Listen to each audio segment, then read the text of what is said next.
Trust is honesty, open communication, straightforwardness. We all have those trusting sensors. First of all, you try to get this gut feeling and try to be sensitive to it. It's like, I don't know music, but if I hear a bad note, I think I can recognize it.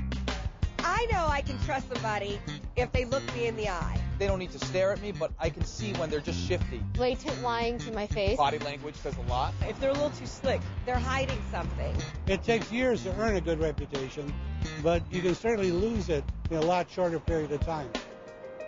The second wave of trust is all about relationships. You can compare the level of trust in a relationship to a bank account, a trust account. By behaving in ways that build trust, you make deposits into the trust account. By behaving in ways that diminish trust, you make withdrawals. The balance in the account is the amount of trust in the relationship at any given time. So what's your long-term vision for the company? Many years ago, I found myself helping to lead the merger of two companies. People that were once competing every day were now being asked to work together. I'm serious. Where are you taking this company? I had high trust with the one company, but with the people in the other company, I assumed the trust. I took it for granted. But I didn't pay the price and behave in the ways to really build it, and the results of this were disastrous. Why isn't the company being upfront with us? Everything took longer. Everything cost more, and people were wondering, what's he up to?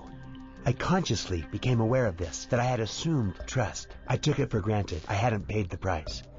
And then I began to shift my behavior, began to build it, began to focus on interacting in ways that built trust, became very conscious of it, very aware of it, very explicit and deliberate about it.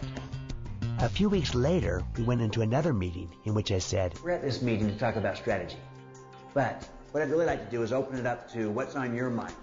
I know we're going through these tough issues with the merger, who's in what role, who's staying, who's going. These are the types of questions that are on your mind. And rather than skirt it or duck them, I'd like to discuss them head on. And for 10 hours, I listened.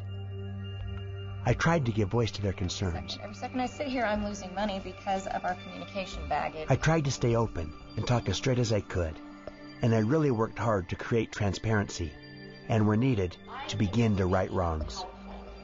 If you could tell us a little bit about your track record. As I did that, I learned how you build trust with the one builds it with the many.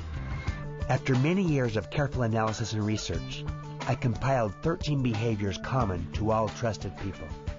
Talk straight, demonstrate respect, create transparency, right wrongs, show loyalty, deliver results, get better, confront reality, clarify expectations, practice accountability, listen first, keep commitments, extend trust. These behaviors flow out of what you are, your credibility, not what you might pretend to be. The toughest time to choose behaviors that build trust is when your trust account is overdrawn. Even then, you can only build trusted relationships by behaving your way into them. Great. Yeah, have a great day. Oh, actually, you gave me a little too much. Gave you too... Yeah. Right. Thank you so much. I really appreciate that. How you behave in one place gets talked about in other places. How you treat one person gets discussed with others. It's that ripple effect once again. By behaving in ways that build trust with one, you build trust with many.